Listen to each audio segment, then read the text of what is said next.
Welcome to Closer to Venus. I'm Johnny Burke, and today's guest is Victoria Mundae. She is an energy worker, an ET contactee, medium, and co-host of the Paranormal Podcast, Edge of the Rabbit Hole.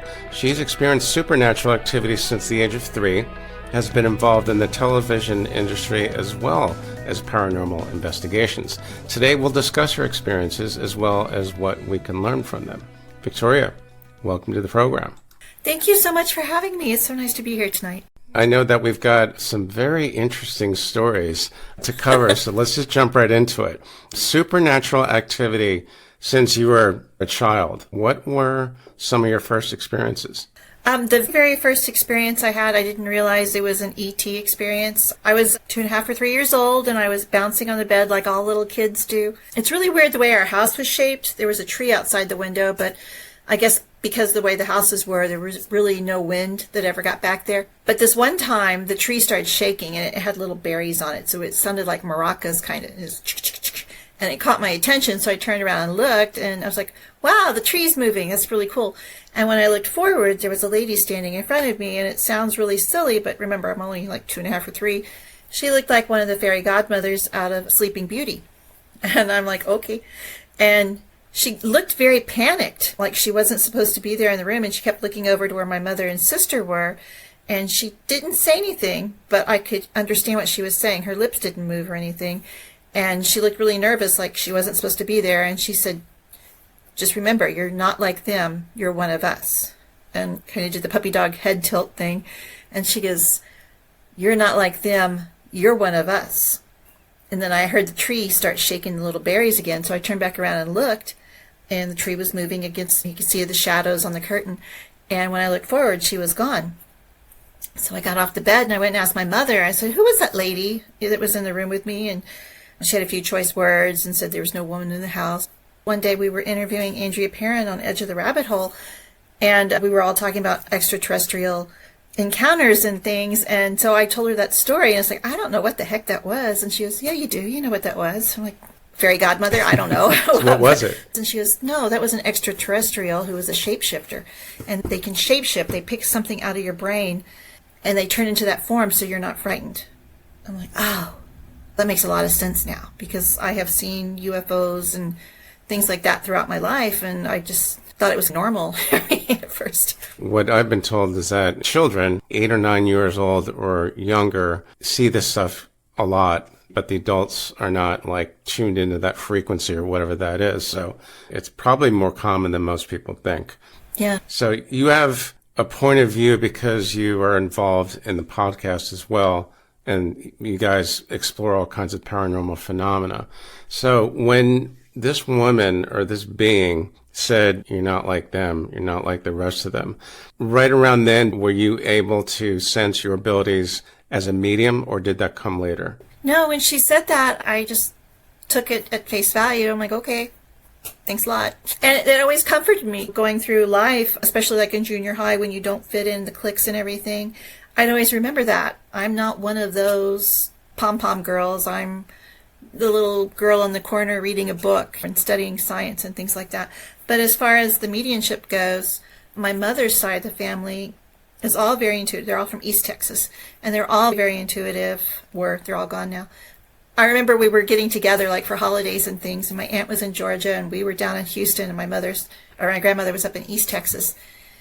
And they would all get together, and they'd talk, and I had a dream about insert cousin here, and then one of them would say, yeah, I had the same dream too. And were they in the cabin? Yeah, we were in the cabin. There was a fireplace and a rocking chair. And so they would do like a round robin, and they would all discover that they were having the same dream. Because they lived so remotely in East Texas, you couldn't run to CVS or anything. I don't want to say they were herbologists or anything, but they all had natural cures. If you had a sore throat, take peppermint. If anyone were to do the same methods today, they would be called witches, or a long time ago it would be called witchcraft, but it's just living off the land and using herbs and things like that. But my dad's side of the family, when we were doing our genealogy, finding out where we came from, I traced our family back to Germany, and they were actually a part of the Romanian gypsies. And I don't think that's a derogatory term. I've heard people say, that's derogatory, you can't say that. But it's just the bohemian lifestyle that they were living. They came over to the United States right before the annihilation and before the Nazis took power. So if they had not come over, probably wouldn't be here today. But when you put those two sides of my family together, I think that's what makes me so intuitive. I get the downloads. I get information clearly. I have all the clairs that you can think of, except eclair. I don't have that one. But eclairs? Yeah. That's one I've not heard of yet. Online clairvoyant. But I think that's where it comes together, and that's where I've gotten the nickname, the Paranormal Perfect Storm. Okay, because it's in the bloodline, obviously. So once you discovered your abilities, have you had conversations with people that have passed on? Oh, it's like a daily thing. It's a daily thing, practically. When I was 7, I think, I might have been just turning 7, my grandfather passed, and that was the first ghost or spirit I saw. He showed up in my bedroom, and again, he wasn't speaking. It was very telepathic, and he just did this because I got sent to bed early because Grandpa died, and it was way too early. It was like 6:30 on a Sunday, and he did that, and so I'm listening, and I understood that he didn't want me to say anything, and he goes, "Don't worry, I'm okay. Now just lay down and go to sleep." And I was like, okay. So I lay down and go to sleep, or I tried to, and he disappeared. So did it look like he actually was in the room, or was it more dreamlike? No, I was a bad child. I was sitting up in bed playing with my stuffed animals because it was like 6:15, 6:30 on a Sunday, and nobody goes to bed that early. And there was a translucent form that was on my floor, and I was just looking at it, and then it started taking shape, and then I realized it was my grandfather, and he was laying down on the ground, and he had his arms crossed over like they do in coffins and stuff. And he sat straight up, but he was looking at the door, and I was over on the left-hand side, and then he slowly turned his head and looked at me and went, "Don't say anything. Don't let anybody know I'm here." And then when he told me, "Don't worry, I'm okay. Just lay down and go to sleep." And then he turned his head back and he laid back down. It was almost like something out of Haunted Mansion if you were to go to Disneyland or something. But I never told anyone until my mom passed. And my daughter was roughly the same age. Again, my mom died on a Monday, I think. And so a couple of days after my mom passed, I asked my daughter, "If you see Grandma, would you let me know? And if you see her, just tell her hi." And she goes, "Oh, I already saw her." And I asked her, "Okay, when did you see her?" And she's 2 days ago. And I'm like, "Well, that's the day she died." Okay, you could have told me. So your daughter has the same abilities as you, or similar? I think she could, but she's Gen X. This doesn't really happen. Mom's crazy. But I think in time she will develop into those because it's like breathing. It comes naturally. Any other conversations from across the veil that really stick out? My grandmother and my husband and my father and my best friends, everyone who I love has shown up like a day before, 2 days before they passed.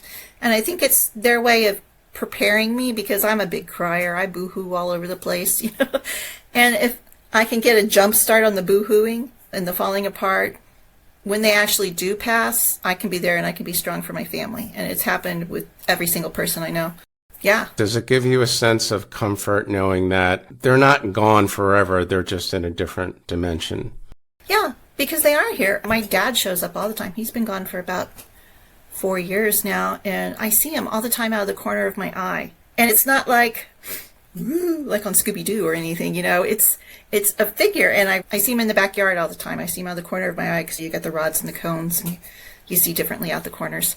So he's there. He doesn't do anything. He just hangs around. My ex-husband passed, and he shows up a lot on first dates. When I'd have first dates, he'd always show up. Things would happen. And I don't think he's there checking people out. I think he's just there because I'm talking about him or something. Yeah, that must be very interesting on the dates, especially the first dates. So yeah, there's no second. No. No second. Okay, no good. Second dates. So generally speaking, what do they want to get across then? I just think they show up. There's really been no messages. I had my best friend pass when we were 27. And back in those days, we were in college, and one of the things these crazy college kids did, we had our mixed berry wine coolers. So we were crazy. And whenever my other friends and I would get together and we would try and do any energy work and we'd create a circle, protective circle and all that kind of stuff, or do any sort of candle meditation, we'd always get this overwhelming smell of mixed berries. And so we were doing some energy work one night, and this girl was new to our group, and she was, "What's that smell?" And that's not the thing you want to hear when you're trying to concentrate and do energy work. Or, "What's that smell?"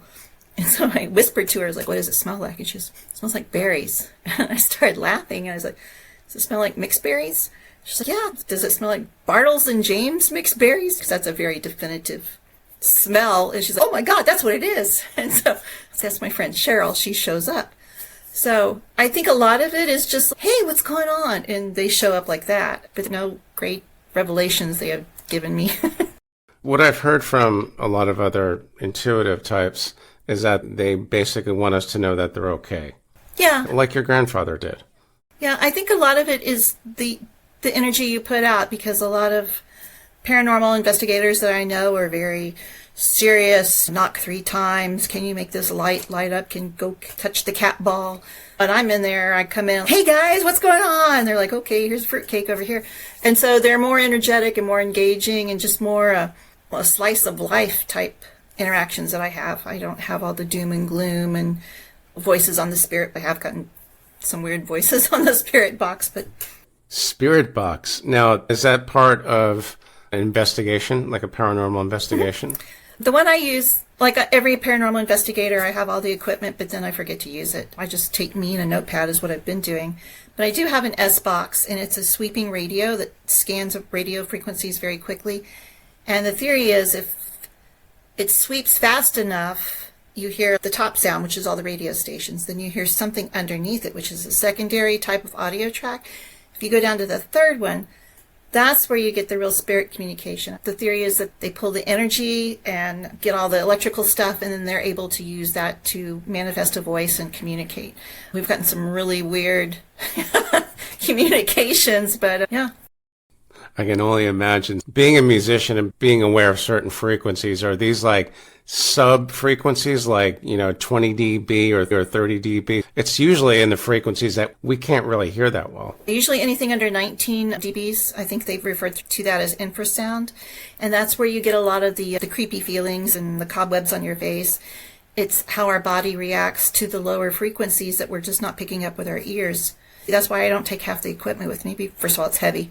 And you invest so much in batteries, just forget it. I just take a notepad and I start sketching out everything I'm picking up and everything I'm feeling. And then I let my friends go around with the equipment. And 2 hours later, oh, hey, there's a man in here. And so I'm like, yeah, I already knew that, but you have fun.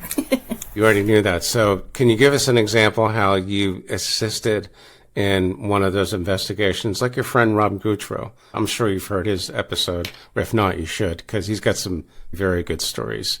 By the way, for those who are listening, I'll put that link to Rob Goutreau's episodes, because he is also a medium and a paranormal investigator, and that's how I was introduced to Victoria. Do you have any stories about that? I think Rob is more travel-oriented than I am. I just run into these things. I think it's because of where I live. I'm like on the edge where it changes from the prairie land to the desert. So I'm here in this cowboy and Indian territory, if you want to call it that. I'm real close to the Chisholm Trail. The Apaches rode through here. The Comanches rode through here. So there's a lot of that energy that's here. Ooh, I just got goosebumps. But one of the things we like to do is go to an old brothel. And it's now a venue. You can rent it out. And it's down in Ballinger. It's called Old Park Hotel. And they have a very notorious gunslinger there. His name is Jim Miller. But everyone called him Deacon because he would always go to church. He was very involved in his church. He was a good person, other than the fact he went around killing people. And he was a gun for hire. But other than that, he helped develop the church and he helped in the town and everything. But he hung out at the brothel all the time. So the first time I was there, we decided to dress up. Let me preface this by saying I'm an ambassador for the Renaissance Festival. So I have all the garb and everything, all the costumes and stuff. So we decided to dress up as trigger objects, women who would have worked there in the past. So I came out in my red corset and my black and red skirt, and it was just like in the movies where you see things that go and they come up on you and it's jagged and pixelated. When I came out of the room, I felt an energy back behind me down the hall. I was like, oh, there's a man down there. And I felt him go and he was on my back, and I could feel a sweaty man on my back, to be honest. And so I held my phone up and I just hit the button so it would start flashing rapidly. And as I spun around, it was like hallway, chair, door, window. Oh, look, there's a man standing behind you. And it was him. He had the hat on, the goatee and everything. And he had the collar rolled up like he normally does. Did you actually capture an image on your phone? Yeah. Can you send that to me? Oh, sure. Yeah, I have a couple of full body apparitions. That would be very interesting. I'll send you the what he looked like in real life versus what I took a picture of. And if you tilt your head and close one eye, you can see it perfectly. But he is buried up where I live, up near Fort Worth. And so I was out visiting his grave a year or so ago, and I had my spirit box out there. And where he is buried, it's like where all the gunslingers are buried from, because we had stockyards in Fort Worth and cowboys and cows and all that kind of stuff up here. But next to his grave are all these almost brick size little markers, and it just says unknown 37, unknown 38, unknown 39. Oh, how horrible to be buried in this cemetery and nobody knows who you are. And so I was with a friend, and I said, I bet you these were people who died in gunfights because we're so close to the stockyards.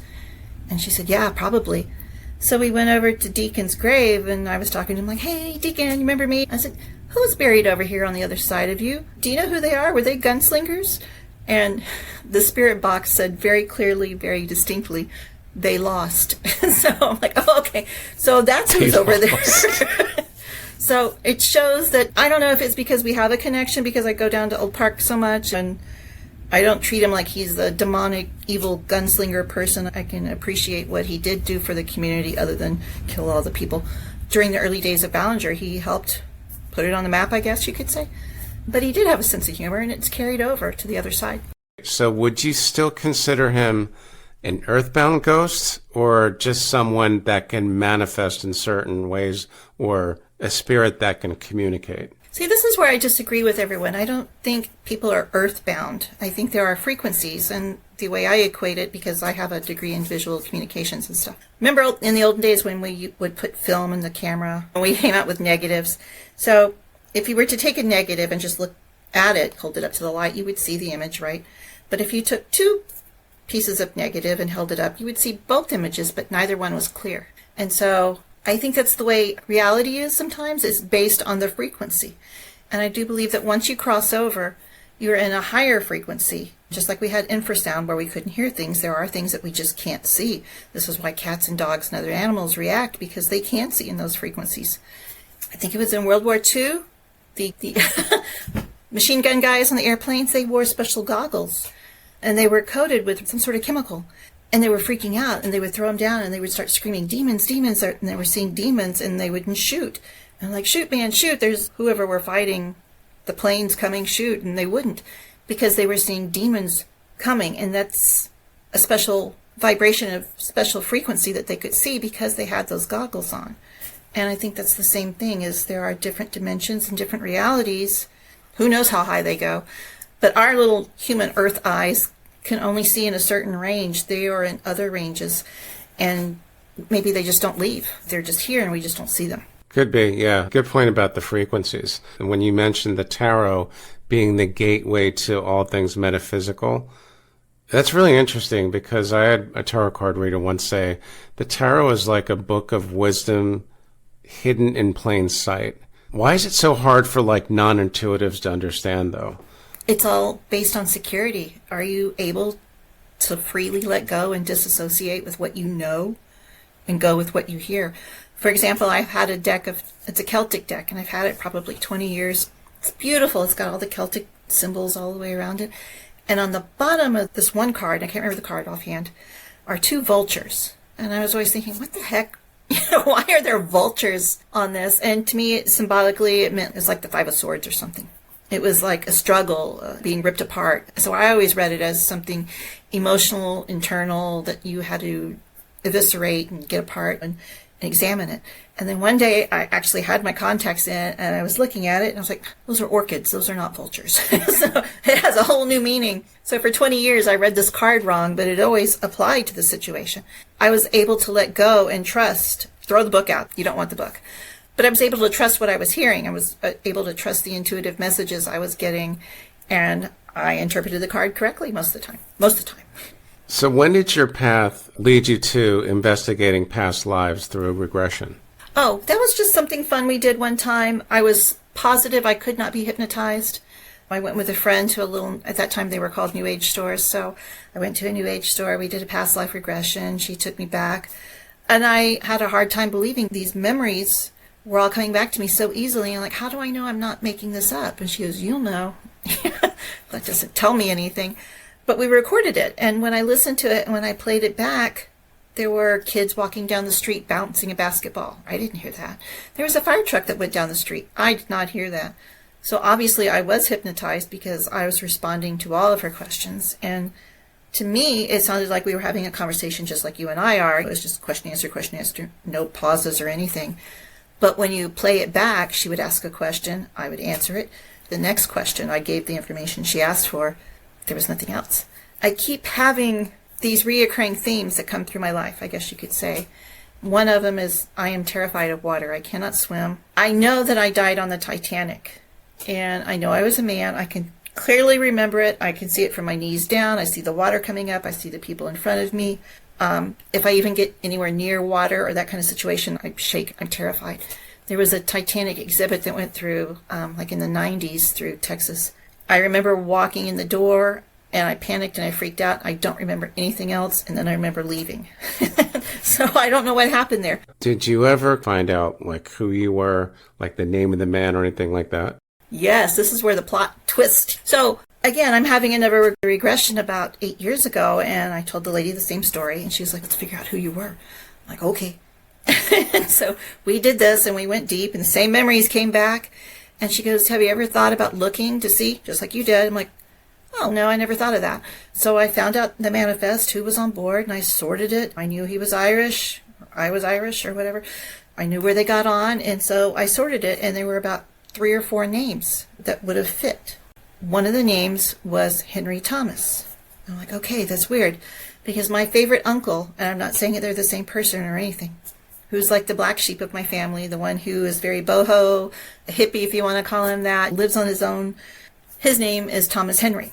So just the flipping of the name, and I know that's who I was. I know that's a very clear synchronicity of, hey, that's who you were. That ship, what was it like? I don't remember that. We had a guest on Edge of the Rabbit Hole, and I was asking him that question before we started. It's like, why is it I only remember the end? I can't remember the life at all. And he said that's because in most cases that's the most tragic, that's the most recent memory you have of that life, and that sticks with us. And so that is what I remember as my death. The water coming in, the rushing. My friend is ahead, like 3 people ahead, and we're stuck and we drowned. So I don't remember that. But my daughter she's really into gaming and stuff, and so she had some point of view game, and she wanted to play, and I'm like, okay. It was basically an escape room. You had 4 or 5 characters, and you had to escape from the room. And so she gives me the controls, and I start playing, and I'm like, am I on a boat? And she's like, yeah, you have to get out of this room. I'm like, okay. And so I go to the first door, and I walk down the hall, I turn down the hall, and I see the passageway, I guess you call it. And I was like, this is the Titanic. And she's like, no, Mom, it's the Gitanic, because you can't use the name. So, no, this is the Titanic. I recognized it totally. I was like, I can't play this game. You have to play for me.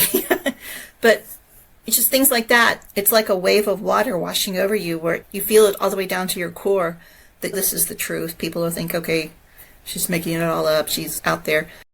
When you can remember emotions and temperatures and water and so forth, what I've been told, that's how it's different than just like a fleeting dream or something, especially having a memory of being a different sex. Yeah. And not even an American man, an Irish man, and so forth.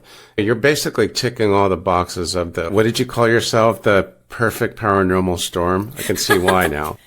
The paranormal perfect storm, because no one survived the perfect storm. Okay, paranormal perfect storm. There you go. Yeah. Okay, so let's go over to what inspired your book, the reimagination of the divine feminine. Were there ancient memories involved or downloads, or how did that happen? I've always known about the divine feminine, and it was like no one else in the general populace, if you want to call it that, knew about the divine feminine until the Da Vinci Code. And then all of a sudden it was like, oh, this is our earth shaking. This is new revelations. No, this is very old information. Women were suppressed for 2,000 years. We were burned at the stakes because we could cure people or we could help people. I identify as a light worker now. I think they were light workers then. They were just energy workers that helped people. But it ran in the face of male-dominated society. I don't want to get too far in this. I'm going to stop there. Don't get me on that road. Understand? Okay. All right. Church. Okay. But I think we're coming back to that, where you don't have to tithe 10% of your salary or your life or whatever, so some man can sit in the Vatican and have a good life or whatever. I would understand missionaries going out and spreading the word. That I understand it. That I get. But the divine feminine is coming back, and I think the Da Vinci Code brought that back. It brought that memory back for a lot of people. But related to the tarot, if you ever look at the Rider-Waite deck, again, it's suppressing the divine feminine. There's things like the snake in the Lover's card. The snake is an example of the divine feminine. The snake is evil. The apple, if you cut it open a certain way, there's a pentagram in there, and the apple is evil. It's all Eve's fault. She got nothing else going on. But in the Rider-Waite deck, most of the women are running around like with a handkerchief on. They're scantily clad. And I thought, that's insulting. For the most part, my friends don't run around like that. I was thinking, because I was teaching myself how to do AI art and learning how to draw on the computer and all that kind of stuff. I'm like, what would the divine feminine think if she saw the Rider-Waite deck? I'm like, she would have a choice word or two. I'm like, I'm going to make my own tarot deck. And so I started, and then I realized, there's 78 cards in the tarot deck. I don't have that much patience. I created a book called Tarot Reimagined, and it's seeing through the eyes of the divine feminine what I think the cards should look like. For example, the Lover's card.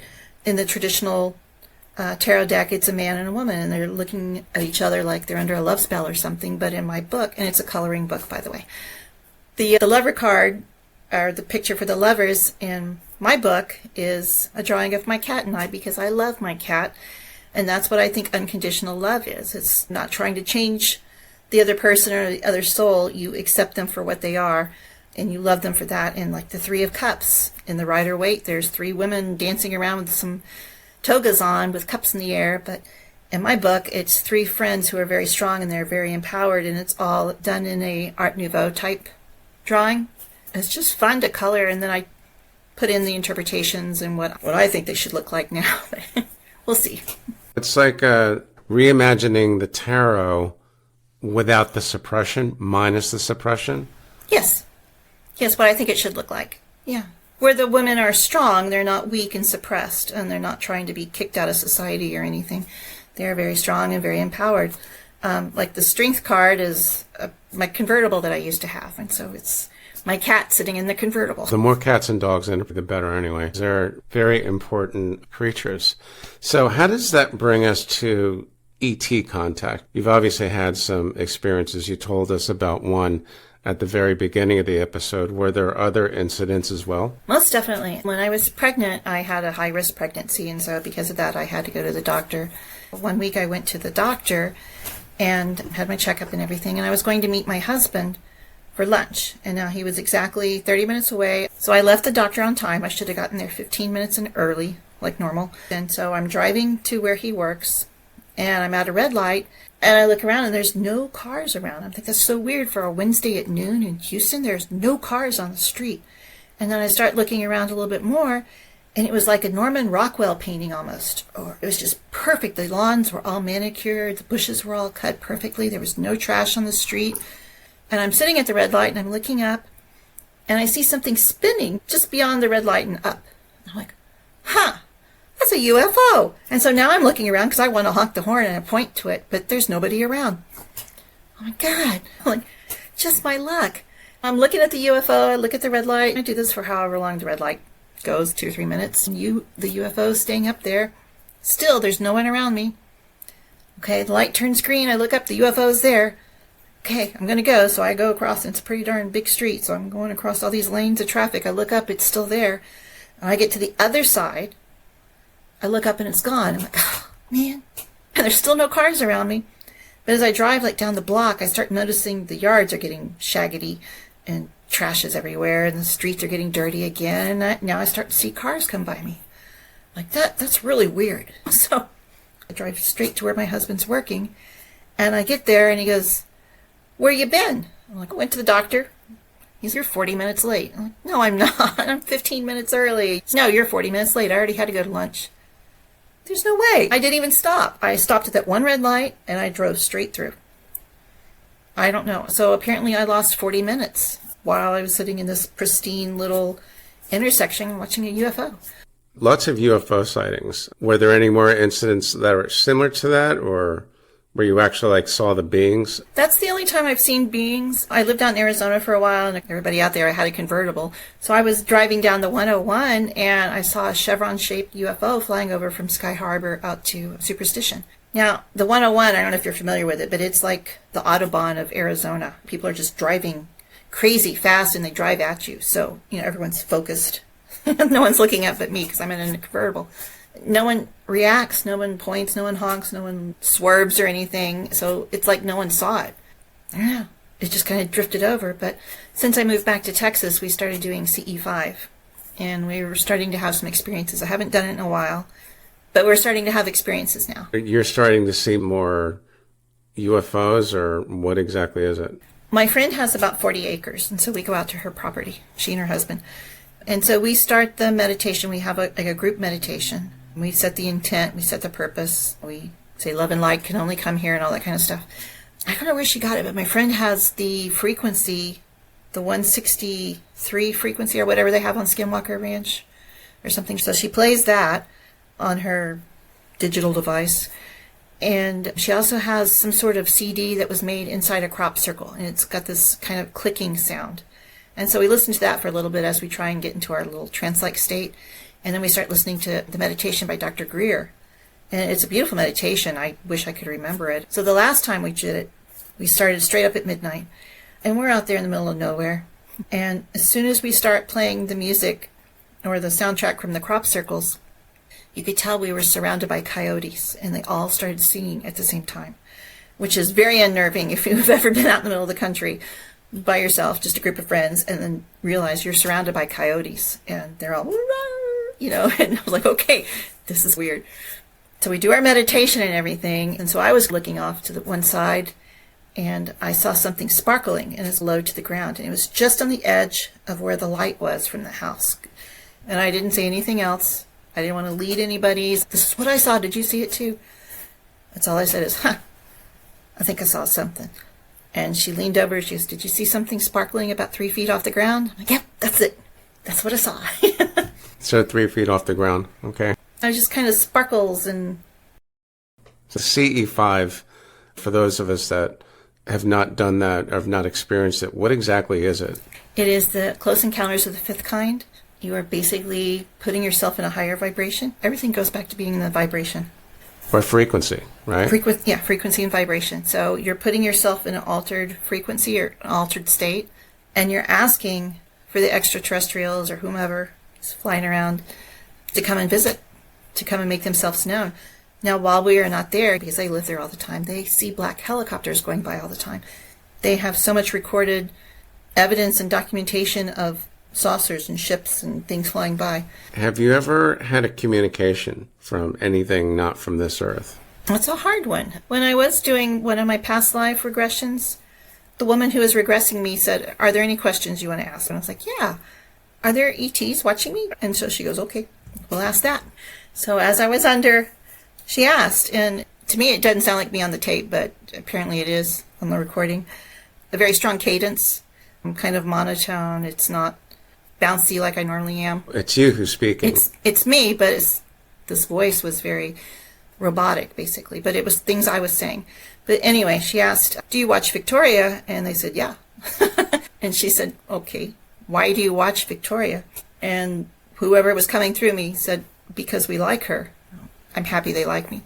So she asked me, she's like, where are you from? And I was like, I don't know. I don't know the words to tell you where I'm from, but I can point to where I'm from. And she's okay, where are you from? I was like, okay, if you look at Orion and look at the belt and go just above the third star that's in his belt and go way deep beyond it, there's a red star, and that's where I'm from. I have no idea what this is. So, I hit Google, what's there. So that's almost like physical mediumship where the entity, the voice speaks through you, because that cadence that you just mentioned is not how you normally speak, right? Not normally, yeah. It's the first time I've heard of that during regression. That's pretty cool. But you heard it on the recording, yeah. Right? To me, it's just me talking, but I didn't realize there were those long pauses. But when I Googled it, what the heck is out there, I found out it's Arcturus. Okay, no, it's Arcturus. That's the planet or the system or the star. They're supposed to be one of the friendly ones. Any insight into disclosure? So actually, I have an answer for that, but it comes through astrology, not through downloads. And I've been talking about this for years. But according to astrology, when two planets, and now I can't remember what they are, at 7 degrees in Gemini, when they are conjunct, This is traditionally when there have been revelations, if you want to call it that, of things that happen in the air, like dirigibles. It's happening again at the end of 2026, 2027, and I think it's Neptune and Pluto. I'm not sure, can't swear to that one. But when they are conjunct at 7 degrees of Gemini, that's when things happen. And it has been suggested that is when real disclosure is going to happen, is sometime at the end of 2026, going into 2027. It's not going to be first contact. It's going to be, yeah, all right, okay, yeah, there are people out there, or other forms of energy or other entities. Yeah, they're out there. So that's the kind of disclosure we're going to get first. It's not going to be somebody landing on the White House lawn. There has been, according to astrology again, there was going to be a fake alien invasion, and it should have happened this past November, and I think that's what 3i Atlas was all about, too. It's right on target, right on time. But real, honest to goodness, let me shake your hand, Mr. Alien Man, that's not going to happen to 2032. I keep hearing different things, but the consensus seems to be that there's going to be some kind of event by the end of 2027. I have no idea how accurate that is, but I really wish they'd get it over with. I would like nothing more if they landed on the White House lawn tomorrow, or better yet, tonight. Anything else that we need to know about your experiences or your most important takeaways from it? How can I put this politely? There are too many people trying to self-promote themselves. You see them in team pictures wearing black t-shirts with their arms crossed, and they look like they're going to kick your butt. It's not how it is. Anybody can have these experiences. I don't think you need to go looking for demons. You find what you seek. If you go and look for evil, you will find evil. If you want to look for happiness, you will find happiness. And these are all things that we can do. Live in a higher vibration, a higher frequency, be kind and love each other. And I think that is one of the messages the extraterrestrials are wanting us to incorporate into our lives. I do a podcast on Wednesday nights where we do double Estes sessions. And we've been talking, I think, to extraterrestrials, and it's always coming through. Love is the answer. Love is the answer. I could not have said that better. Love is the answer, which means John Lennon was way ahead of his time. Oh, yeah. Yeah, no doubt. Victoria, thanks for joining us tonight. Very cool info, very entertaining. In the meantime, how can our listeners find you online? Oh, there's so many different ways. You can find me on my website. It's victoriamundae.com. I also have Instagram, same thing. And then I have a Facebook business page, and it's just Victoria Mundae's Paranormal Activities. You've been listening to Closer to Venus. I'm Johnny Burke. If you enjoyed today's episode, please consider subscribing. You can find more info at closertovenus.com. Thanks for tuning in, and we'll see you next time.